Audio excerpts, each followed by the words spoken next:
Hey everybody, it's me, Eric here, and I'm in beautiful Fort Laramie, Wyoming. It turns out that, I kind of came through here and I wanted to get my stamp in my national park uh, system book. I have a passport from the National Park Service, and they have like over 400 different sites that you can go to. Um, and I'm fully disabled, so these sites are all free to me, and um, it's a good excuse for me to get out of the house and do some adventure and some travel. But yeah, it's kind of a way for me to get out. Also, with what's going on right now with the pandemic and people being stuck at home, a lot less people are flying. I know we had a trip. We're supposed to leave in like 10 days to go to Hawaii. That's not happening.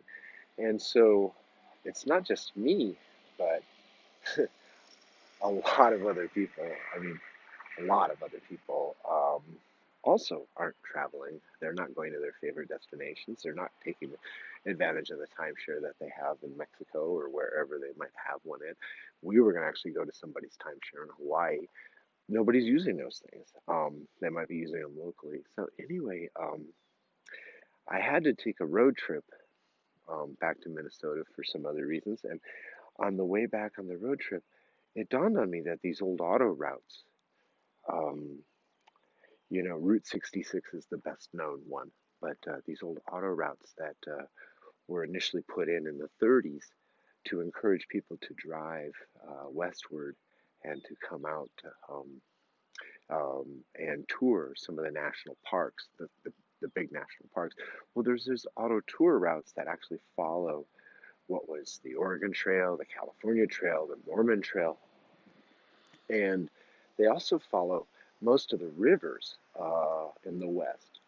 The rivers in the West were often used for migration, not because necessarily that you could take a boat up them, but it just meant you had a decent source of water as you went further and further west. Water became a little bit more scarce. Um, but there were a lot of other issues. So anyway, on the way through, I decided to stop by Fort Laramie, Wyoming. It's about 4 hours from my house in Colorado, so I can make it in a day drive, and it's about the furthest I can drive without starting to have some serious issues with my back. So I drove up. I was on my way through here, and I went to the National Historic Site, and it's this old fort. It's not what you would think of as a traditional um, kind of like roadside fort where there are guard towers and there's a fence. This thing was is so big that they didn't need to put a fence around it. They had so many people garrisoned, so many troops garrisoned at this fort that when it was active, it wasn't really subject to attack or anything like that. But they had to ensure that. So anyway, before I get into the history of the site, I go out to the site, I go into the bookstore, and I can always tell like if somebody's working there that really cares about the history of the place by the size of the bookstore and what they have in the bookstore. And honestly, this is the best bookstore I have seen at any national park.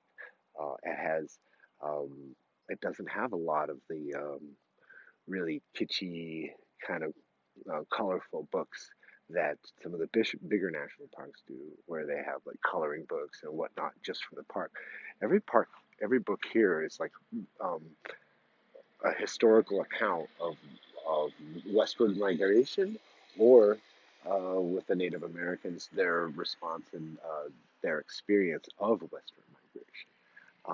But it is absolutely um, the best bookstore I've ever seen. So I go around and start filming. I'm used to filming at trade shows. And I at trade shows, you go just getting into the trade show, you have to do a credentialing process. Well, I didn't think about it, and so I just started filming in the national park. And it turns out you really shouldn't do that, especially if you're going to make anything of what you're filming. And so called back. to come back up and do some more filming and realized that I actually had to go through a permitting process. So I could have done that online, but I was already in the car on the way up. And I've decided to take this trip and turn it into a research trip. So I come up here, I get to the local campground, and it turns out there's a bunch of park rangers that are staying here in the campground. So I start chatting with them and find out that not only do they have an amazing bookstore here at Fort Laramie National Historic Site, but the research library is amazing, and I haven't even seen it. So I'm gonna go over there and check into the research library and start doing some stuff, and then I'm gonna start doing the permitting process this afternoon. I just figured this trip's gonna be a research trip, and I think I'm gonna start maybe make a bigger piece out of Fort Laramie if everything goes well through the permit process. I have no reason to suspect it won't. I haven't published anything and wasn't aware. So I've always operated under the principle of asking for permission, not forgiveness, and so we're going to move forward with this. I'm pretty excited to be able to engage with the national park. I'll be talking with the public information officer later today to go ahead and get let him know who I am and what it is I want to do, and that has actually evolved because uh, initially I was just going to do like a walkthrough of the National Historic Site. Some pictures of the buildings, little talk about each of the buildings, but nothing more than a superficial glance at it. And now that I'm actually investing some time up here, I'm going to come up here, I think, several more times. This time will just be research.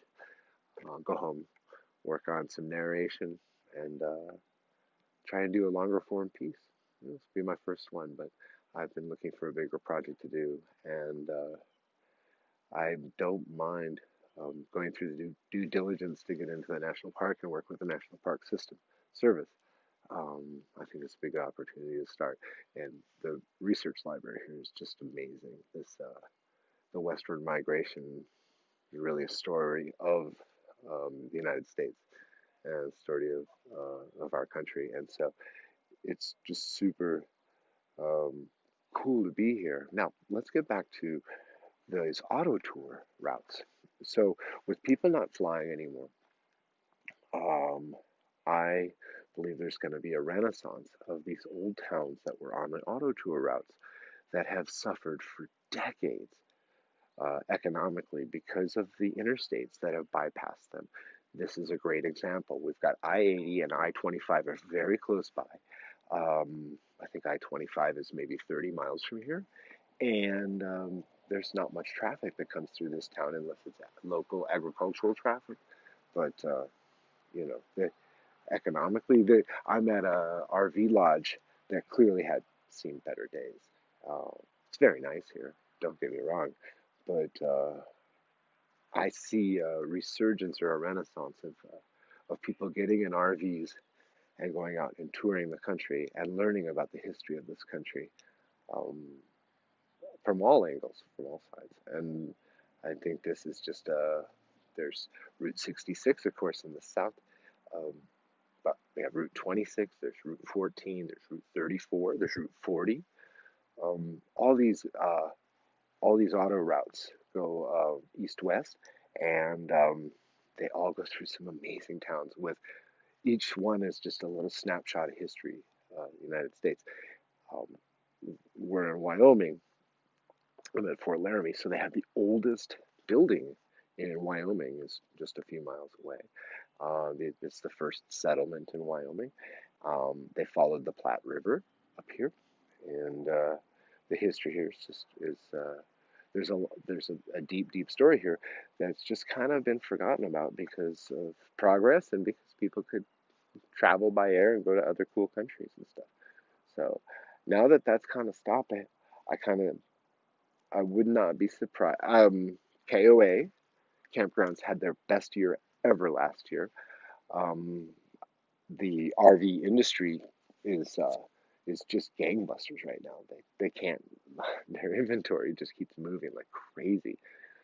There's never been a better time for the RV industry. And I think that's because people are just not going to fly anymore, and they're going to take that money and they're going to invest it in something else, and they're still going to go have fun. And what's really cool about RV, let's give a shout out to RVing. I'm disabled, so I have a shower, I have a kitchen, I have a climate control wherever I go, and it's kind of like camping. I can wake up, and last night we have these trains that come by all through the night. It's just super cool. I can change my location if I want to.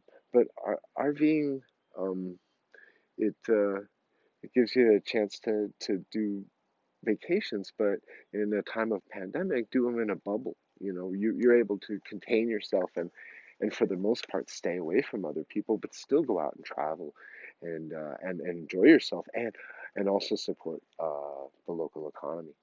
Um, and I think right now that's really, really critical because people are just not spending money. And there are many, many ways to cook an egg, right? There are many ways to get us out of this economic distress that we're in. And one way is for us to figure out other things we can spend money on and other things that we can do with each other that help support each other. Um, I decided to check in for a few days here, and I just added 3 more days because it was like, you know what? This place, I'm sure they could use my business, but it's very nice here, and they're super pleasant. And big shout out to the Chuck Wagon RV Lodge or RV Park in Fort Laramie, um, Wyoming. Very nice people here. So, and they didn't pay me to say that. So, anyway, that's about it. I see a big push for. I see a lot of people taking these old auto tour routes. I've been to Badlands. I've been to Devil's Tower. Um, these are all just super, super cool places, and I see this just blowing up, and there's this history here that if you're into it, check out my channel, subscribe, and follow because I'm going to be going to these different little towns on the roadsides on these U.S. auto routes. Um, so mostly U.S. highways, but also just rivers of the West. Anything that marked out the development and migration westward uh, during that was part of the American history. So I don't claim to be a historian. I'm just fascinated by it, and I'm going to go around and what I discover, I'm going to share with you guys. All right. Hey, thanks a lot, and talk to you later.